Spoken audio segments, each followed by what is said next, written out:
বন্ধুরা সবাইকে স্বাগত জানাই। আজকে চলে এসেছি আবার আমি খেতে। কেন বলুন তো, আমন ধান সব উঠে গেছে, এবারে আবার বোরো চাষ হবে। বোরো চাষের জন্য নতুন আবার বীজ বোনা হবে, তাই আমি খেতে জল দিয়ে দিয়েছি। এবারে কোদাল নিয়ে চলে আসি, একটু আইল দেওয়ার জন্য জলগুলো চলে যাচ্ছে। আইল দিয়ে গিয়ে আজকের একটা নতুন পিঠে করে আপনাদেরকে দেখাবো। এখন আমি আইল দিয়ে দিচ্ছি।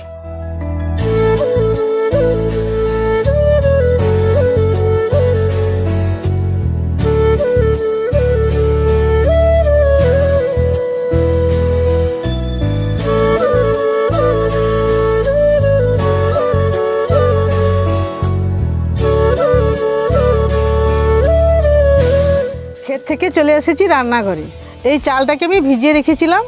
আজকের কিন্তু আমি একটা নতুন পিঠে করব। চালটা আমি ঘন্টাখানেক আগে ভিজিয়ে রেখেছিলাম, এখন ছেঁকে নিয়ে চলে এসেছি গুঁড়ো করার জন্য। আমি এখন চালটাকে গুঁড়ো করে নিচ্ছি।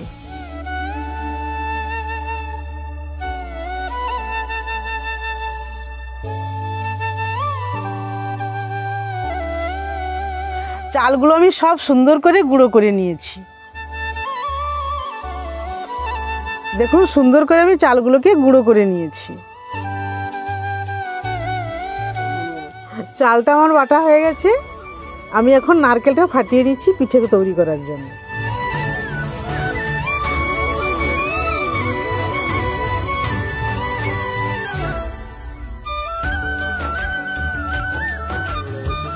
নারকেলটা ফাটিয়ে নিয়েছি, দেখুন কত বড়। এখন আমি কুড়ে নিচ্ছি।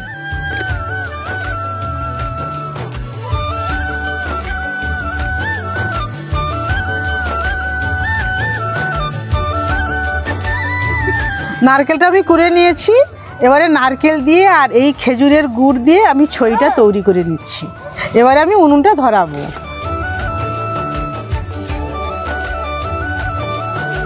কড়াটা গরম হয়ে গেছে, আমি এখন চালগুড়িটা ভেজে নেব।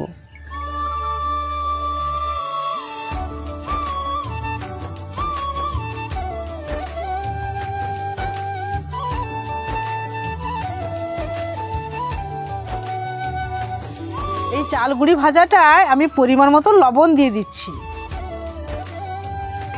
চালগুড়িটা আমার ভাজা হয়ে গেছে, এখন আমি তুলে নিচ্ছি। দেখুন, এইভাবে ভেজে নেবেন।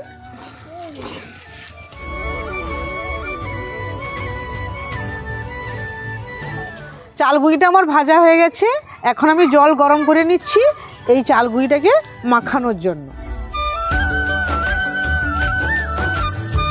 জলটা সুন্দরভাবে গরম হয়ে গেছে, আমি এখন নাম করে নিচ্ছি।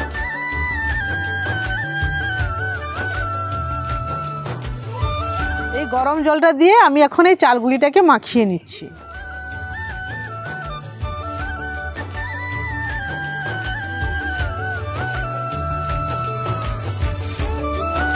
গরম জল দিয়ে সুন্দরভাবে মাখিয়ে নিয়েছি ডোটা, আর একটু হাতে জড়েনি। দেখুন, নারকেলের পুরটা আমি এবারে তৈরি করব। আর নারকেলের পুর তৈরি করার জন্য আমি কি কি নিয়েছি আপনারা দেখুন। নারকেলের পুরটা করার জন্য আমি প্রথমে কড়াই দিয়ে দিচ্ছি নারকেল কুড়ো। নারকেলের পুর করার জন্য কড়াই দিয়েছি নারকেল, এখন দিয়ে দেবো খেজুর গুড়।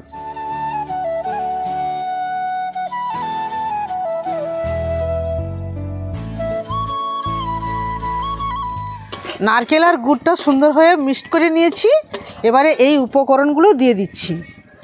এই দিয়ে দিলাম আদা কুচি,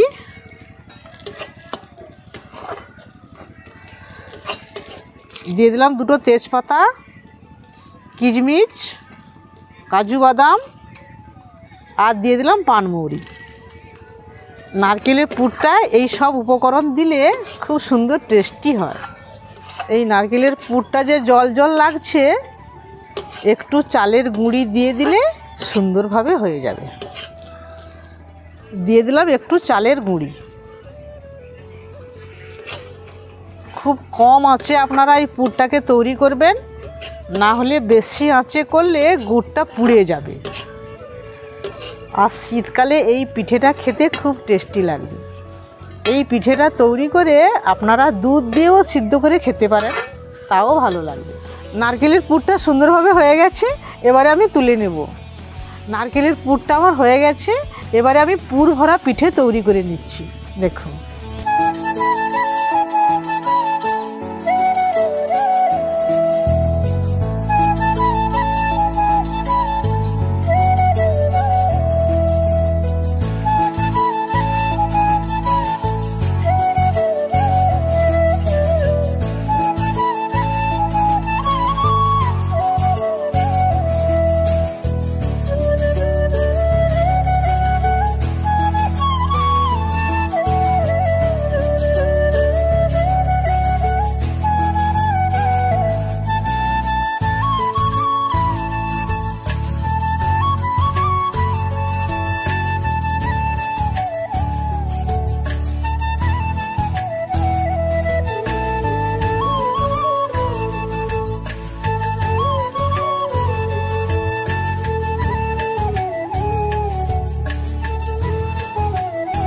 এই পিঠেগুলো সব আমি পুর ভরে নিয়েছি।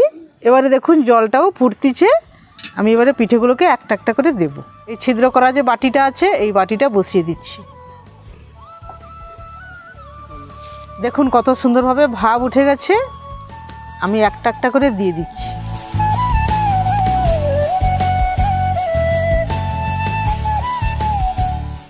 সবগুলো পিঠে আমি দিয়ে দিয়েছি। এবারে কিছু সময়ের জন্য ঢাকনাটা আমি দিয়ে দিচ্ছি।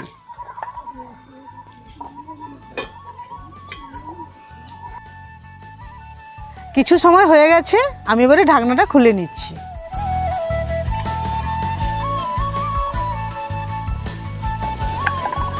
দেখুন কত সুন্দরভাবে হয়ে গেছে। দেখুন খুব সুন্দরভাবে হয়ে গেছে, দেখছেন তো। কিন্তু আমি প্রথমে ঢালবো না, প্রথমে আমি একটু জল দিয়ে দেব।